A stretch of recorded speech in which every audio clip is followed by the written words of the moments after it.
અમરેલી જિલ્લાના ખાંભા તાલુકાના નાના વિસાવદર ગામની સીમમાં સ્ટેટ મોનિટરિંગ સેલ દ્વારા પ્રોહિબિશન કટિંગ સામે મોટી સફળતા હાથ ધરવામાં આવી છે।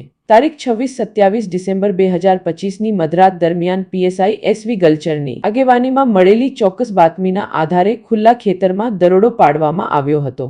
દરોડા દરમિયાન પોલીસને પંજાબના મોહાલી અને ગુરદાસપુરની ડિસ્ટિલરીમાં બનેલ ભારતીય બનાવટની ઇંગ્લિશ દારૂની કુલ 12,726 બોટલો મળી આવી હતી, જેની અંદાજિત કિંમત ₹59,64,390 થાય છે। દારૂનો આ વિશાળ જથ્થો છુપાવવા માટે વપરાયેલા 70 નંગ ગાદલા તેમજ હેરાફેરી માટે ઉપયોગમાં લેવાયેલા 4 વાહનો પણ જપ્ત કરવામાં આવ્યા હતા, જેની કિંમત અંદાજે ₹44 લાખ થાય છે। આ રીતે પોલીસે કુલ ₹1,04,69,390 નો મુદ્દામાલ જપ્ત કરી પ્રોહિબિશન માફિયાઓને મોટો ઝટકો આપ્યો છે।